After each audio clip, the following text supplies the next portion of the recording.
welcome to Bitstorm, a comedy game design podcast by two guys who know nothing about comedy nor game design. I'm Ben Slinger, and with me, as always, is Trevor Scott. Hello. Hello, Trevor. Hello. Shall we do some movie pitches?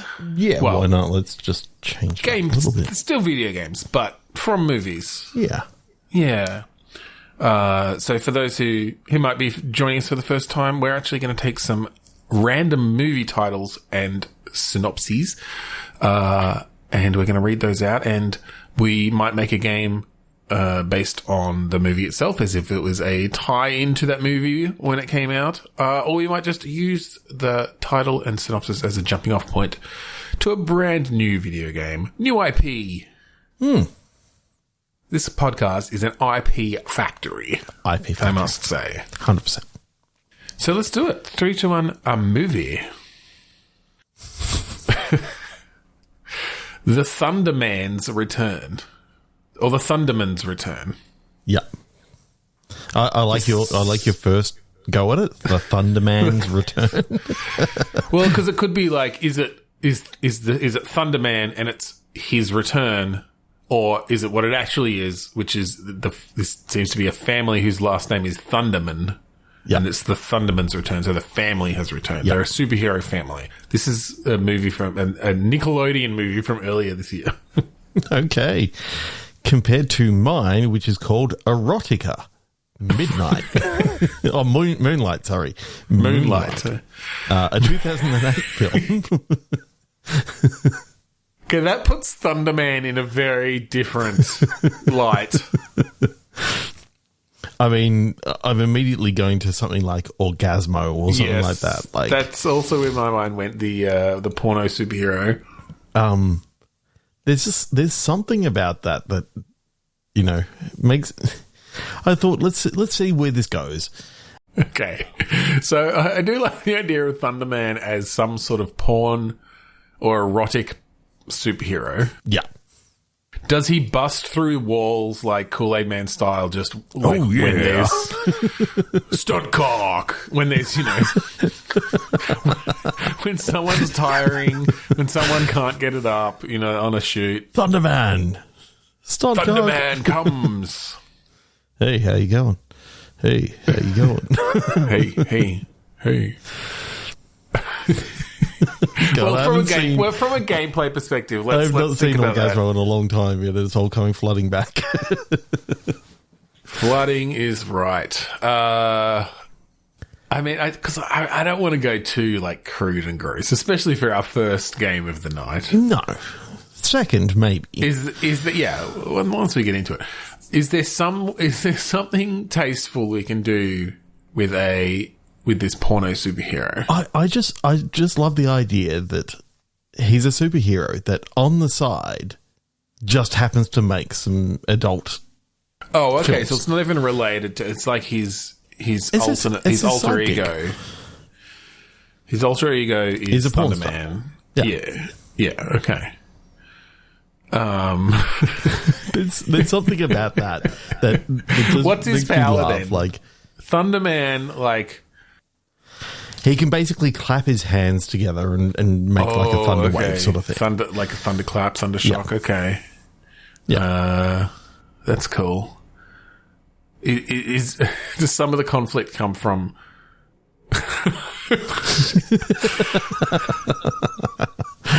I was going to say he somehow accidentally uses his power during his porn shoots, and then I just thought of what might make any sort of clapping sound. You said it, I didn't. I didn't say anything. I just made some sounds. Yeah, but what you used to make those sounds were your hands. Yeah, lucky it was not a video episode that we're releasing this week. So, is this then actually a really heart-wrenching story of this guy he's lost his job now because he accidentally blew someone across the room with a thunderclap mid-shoot? Because he just sort of slammed. So now too hard. everyone knows that I don't know what his alter ego is. Thunderman. Yeah. That could be an interesting open. Like that from the very beginning of this story, it opens with everyone has just found out Thunderman's alter ego and that he's a porn star. Yeah. And the kids and all that sort of stuff are looking up to him. The adults are going, no, he's a pervert. Well, that's it. They're pulling like, all of his action figures off the shelves. They've cancelled the movie that was about to come out. Or maybe they're trying to capitalize on it, and in worse ways, like it becomes a big capitalist sort of story of we've got and there was Thunderman's already likeness now, and there was already a parody porn of Thunderman, called Thunder Dude, and like he's suing him. He played now. himself. No, this was already the case. Yeah, he was the star in that. Oh, though. he was. Okay, yeah, maybe. Okay, that's even funnier that he was in his own porn parody, dressed badly as himself. In just the shitty, like, thrown together costume. It's so much better if that is the case. Okay. Like, that's true. That's true.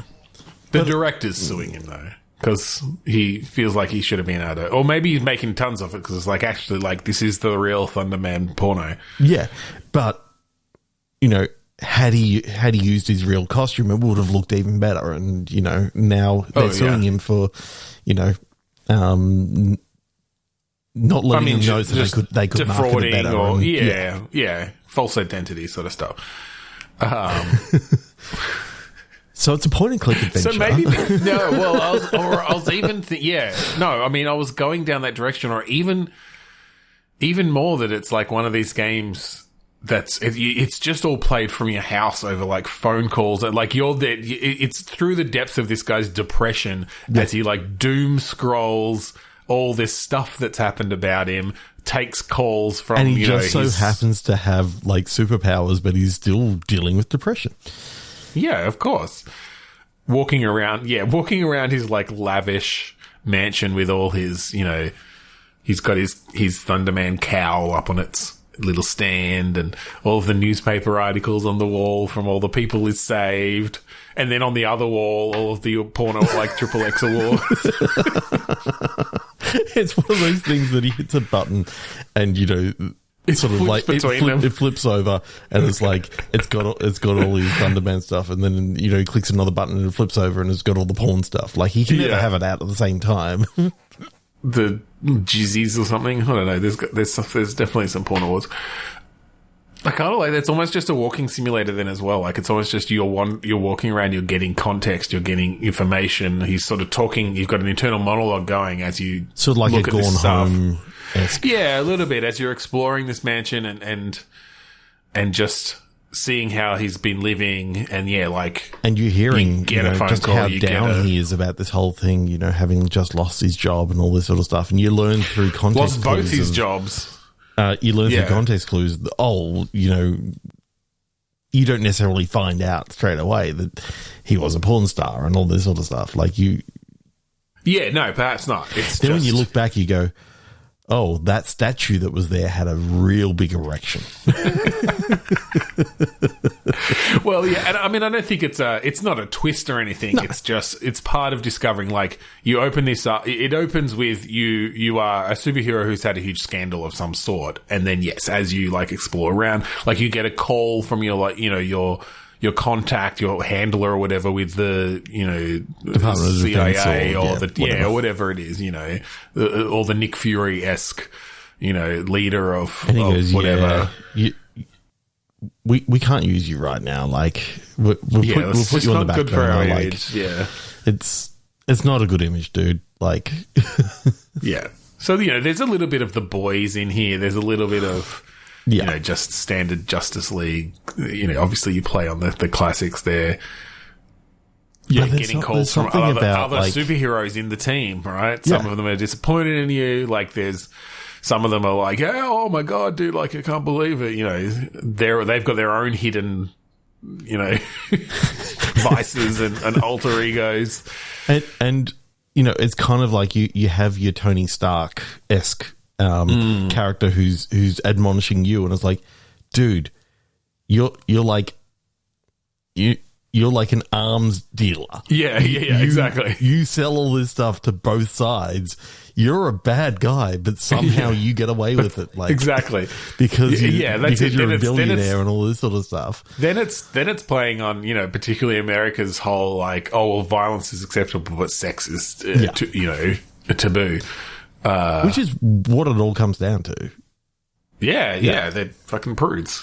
That's Violent really prudes. Cool. I actually really like that. Okay. 3, 2, 1, click. That definitely turned out with a bit more depth and interesting story than I expected. See, that's why you can't. You can't throw it away too early. Yeah. All right, 3, 2, 1 movie. Yeah, 3, 2, 1 movie. All right. Pee-wee's Big Adventure. Smallfoot. Okay. Yeah. Pee-wee the Smallfoot. Smallfoot being that, recent-ish, yep. Bright young Yeti finds something he thought didn't exist. Zendaya is Michi. User the Smallfoot throws the simple Yeti community into an uproar over what else may be out there in the big world beyond their snowy village. And that Smallfoot is Pee-wee Herman.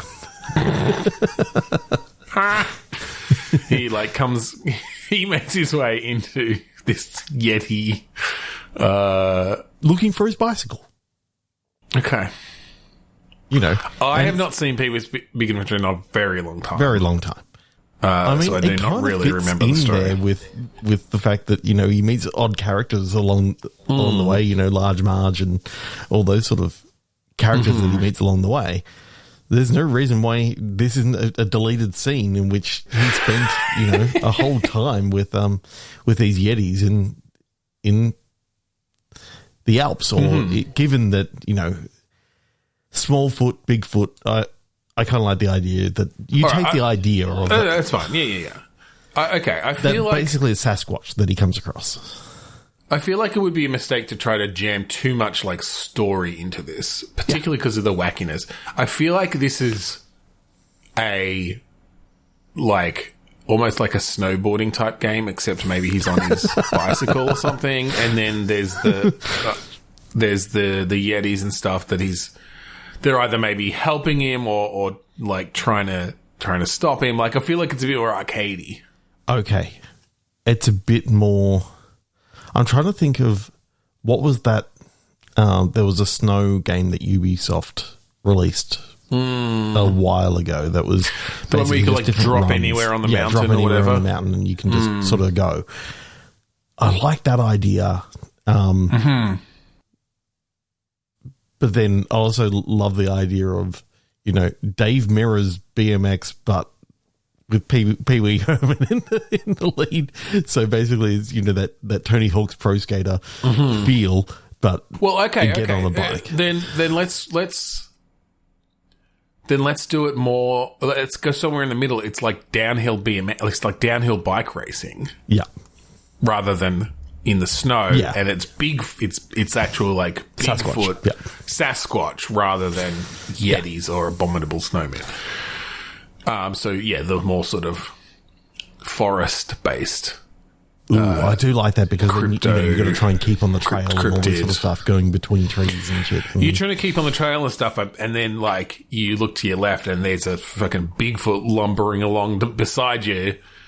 Yeah, moving trees out of the way. He's. That's it. It's your pal. And it's going to like launch you over. It gives you a push over the big jump or whatever. Or the other thing I was thinking is if we want to kind of mix it up a little bit, is that perhaps you do have these runs, like you said, you can drop anywhere on the mountain and that sort of thing. But maybe there's an aspect of discovery where you are having to find and photograph these big feet. Mm-hmm. There are different ones on the mountain in different places. You maybe get hints on how to find them, how to track them a bit. Yeah. And then once you've found them, then they're often there to help you out, and that it's almost you could almost have elements of like Metroidvania-ish sort of thing. Then of like, oh well, I need to find, Arglog, the Bigfoot or whatever, because he's got a big throw on him, and that's how I'm going to get up to this other spot. Yeah, where I know one of the other ones is hiding. Yeah, that's really cool. And it's all Pee-wee for some reason. 3, 2, 1 movie. Yeah, sure. This one's very topical. Thanksgiving. It's just called Thanksgiving? The movie is Thanksgiving. Okay. It's the horror movie from last year that right, that's right. Oh, that was But it's also today that we're recording it is Thanksgiving. So. It's Thanksgiving in America, yeah. Was that the Eli Roth one? Yeah, or whether he actually... Last Juice one or whatever. Yeah, but whatever. Well, I have The Warriors from 1979, which is also semi-topical, only because there's that new... Lin-Manuel Miranda did a new musical based on this just recently. Did he? I didn't that he's released that. on Spotify. I've listened to it a little bit on the background. The Warriors was a great film and also a fun game that Rockstar released a little while ago. Yes, PS2 a little while ago, time. like 20 years ago. Yeah, I did play the game. I have not seen. But you know what? It still holds up. That game is still fun. I played it a little while ago. So it's essentially gang turf wars, right? Like it's the couple of gangs. Yeah. Well, effectively, what happens in The Warriors, the movie, is they all meet at like Coney Island, and basically they've called a meeting, and a rival leader kills a prominent gang leader, and the Warriors are the ones who are blamed for it, and they have to get back to their turf. And so it's basically set over the whole night, them trying to get back to them trying to get back to their place, and it's a crazy time because as they go through the different gang areas, the cops are chasing them, different gangs are chasing them. Cool. Yeah, I need to watch it somewhere. Okay, great, but also Thanksgiving. Yes. So, is this like holiday-based gangs and their turf wars?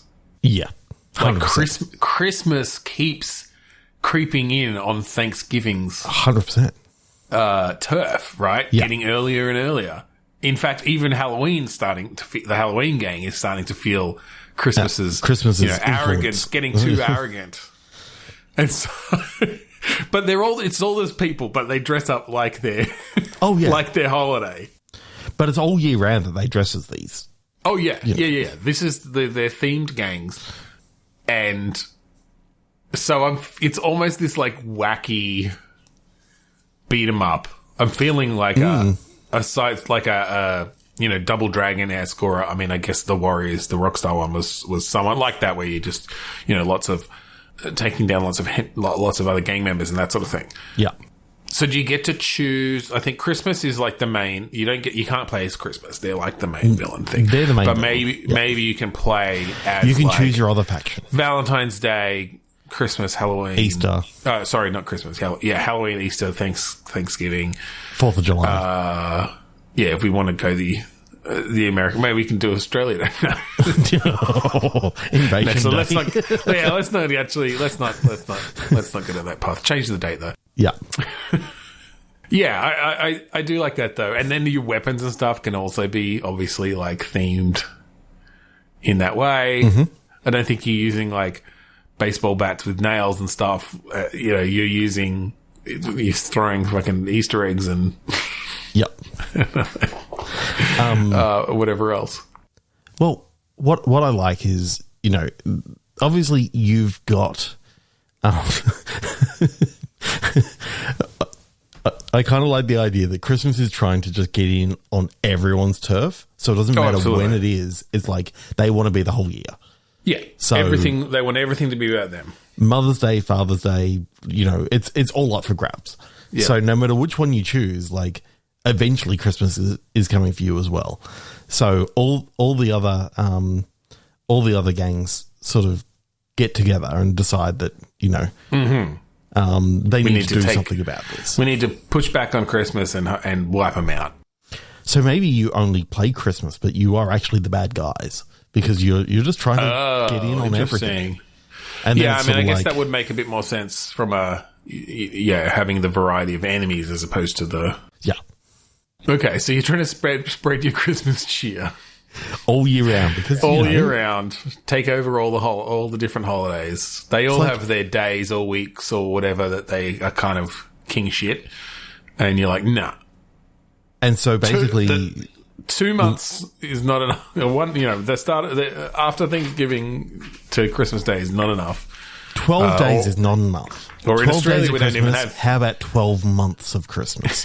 And that's like... That's like the tagline. Well, that's like the... Yeah.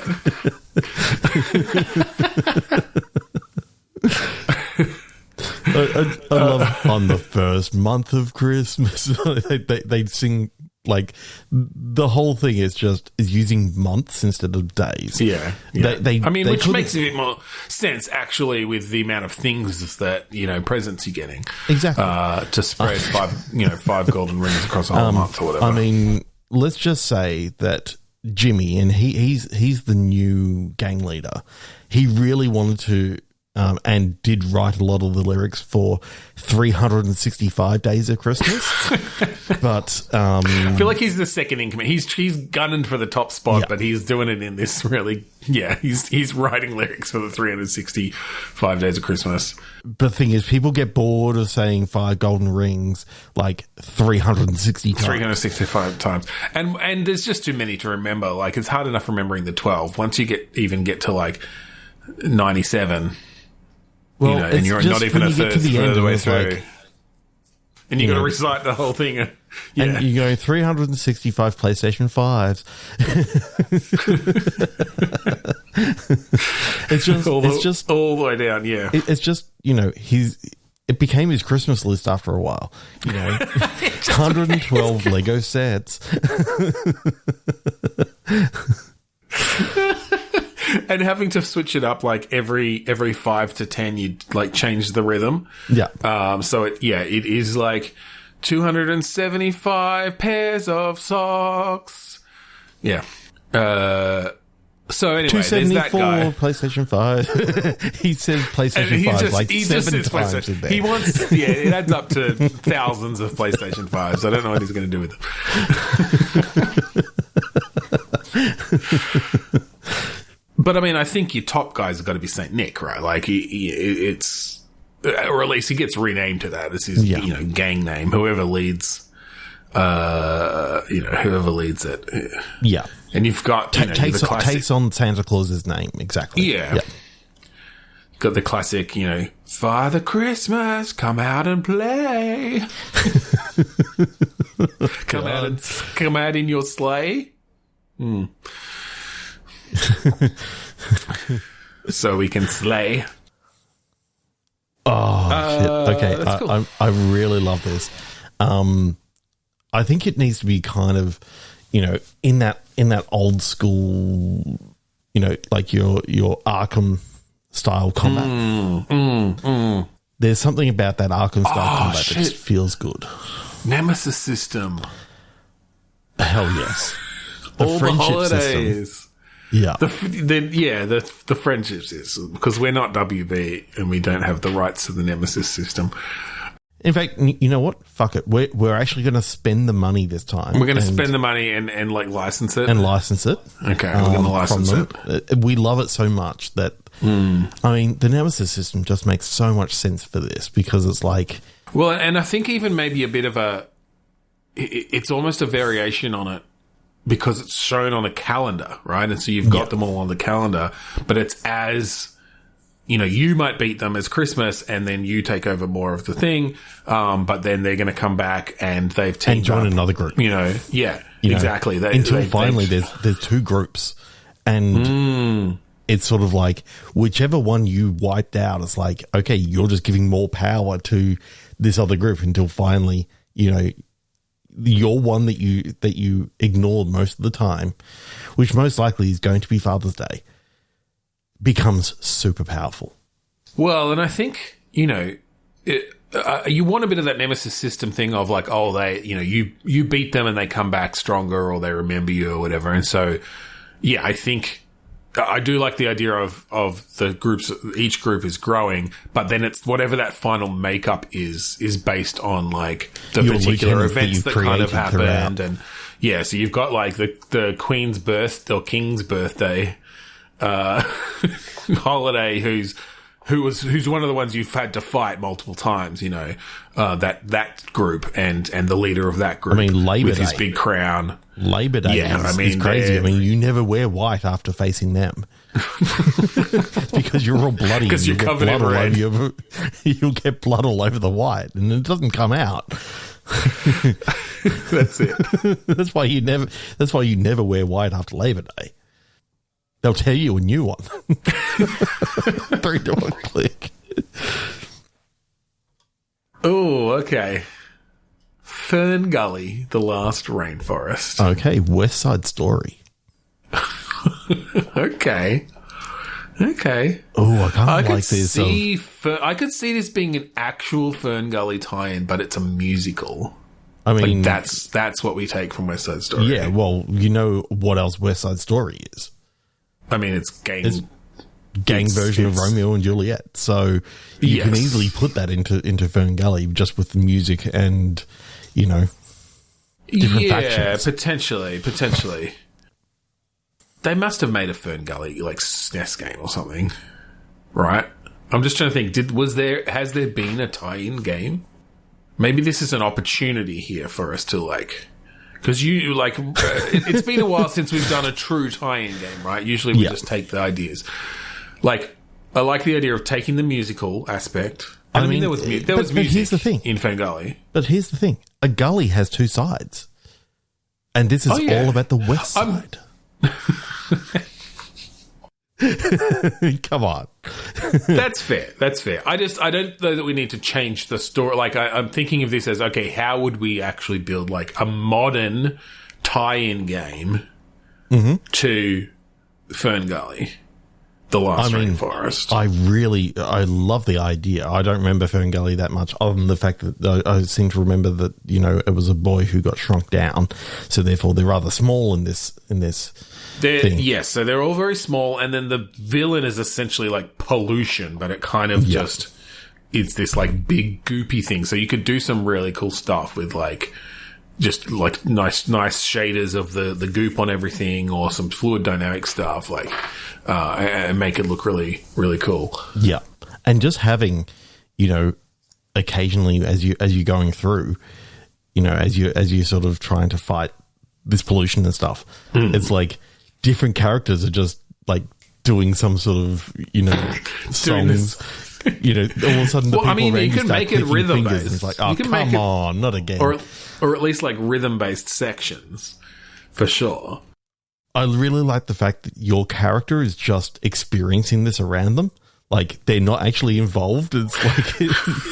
So you're saying the musical stuff is not diegetic? Well, it's diegetic because it's happening within the thing. It's just you aren't the main protagonist in this musical. Yes. It's happening around you as, like, sometimes you come in. So it's actually the opposite. The opposite. Most musicals are not diegetic as such, in that people aren't specifically singing in the reality of that. Yeah. World, but in this case it is diegetic. Yeah, it is fully diegetic. It's just that you're not the protagonist of the musical. You just it's the villain experiencing it. There's like this Romeo and Juliet story happening between the west and the east side. There could almost be like an Easter egg thing. You're going through. It's like an action platformer trying to beat down pollution from taking over this rainforest. And like every level you run into these musical numbers that are ongoing between these other characters. Fern Gully, The Last West Side Story. And in this case, if pollution wins, it will be The Last West Side Story. That's pretty good. I love it. I can see this being done in like Unreal Engine, yeah, because you just want that. amazing lighting. Just I can imagine these amazing shadows. Well, I was picturing happening. it kind of, that game of sort of PAX Isopod. That game Isopod that we saw at PAX. Like, that was that scale. Yeah. And just the beautiful, level design and then music happening all throughout. Yeah. Okay, let's do one more very quick one.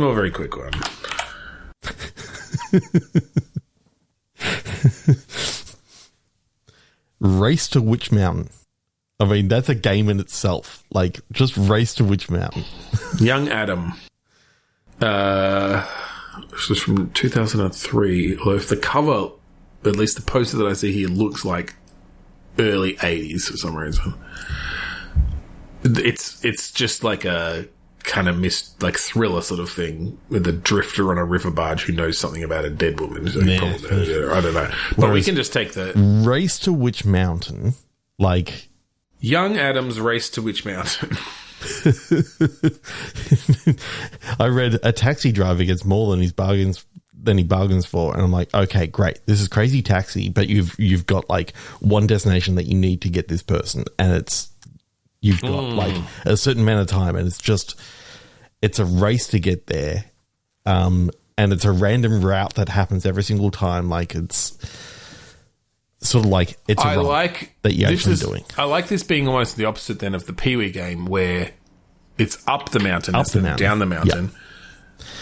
And it's a randomly I feel like it could be mountain with traffic and shit. Well, or at least like I was thinking it's maybe a handcrafted mountain, but the route is going to be randomly generated every time. In that you've got all these trails and all these paths and different ways up it, where there's going to be different things. Kind of like a Burnout Paradise, then, in the fact that a little bit, yeah. But it's just that one. Yeah, it's that one route up the mountain that you're going to have to go. Like, certain things are going to be blocked off, whatever. Like, it changes it up every time. Obviously, and you're being chased. Absolutely, the pair of people that you're trying, or young Adam that you're trying to take up, has supernatural powers, and the government are after him. So therefore, you as a taxi driver have to get him up Witch Mountain and to his spaceship to get away. Because I'm pretty sure that's what actually is that what it is. I don't remember. Also, you're The Rock, right? At least in the remake. This is the remake from 2009. Yeah. I like the idea of then being able to use young Adam's powers. This is The Rock when he was younger. He's not quite Black Adam yet.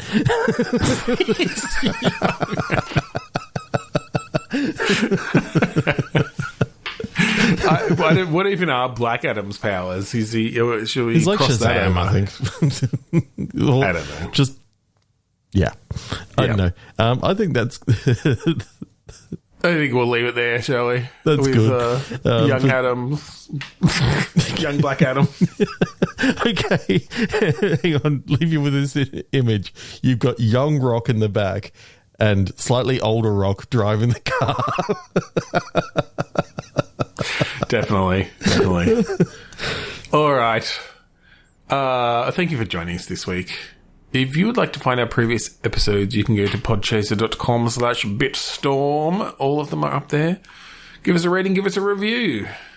And if you like the song that we play at the start and end of each episode, that song is called Mount Defiance, off of the album Containment Failure by the band Kuradust. Mm-hmm. We used to be part of that band, so we allow you to take that song and listen to it for free by going to kuradust.bandcamp.com. That's right. So thank you again for joining us this week on Bitstorm. I'm Ben Slinger. I'm Trevor Scott. Oh no, the music's starting up again.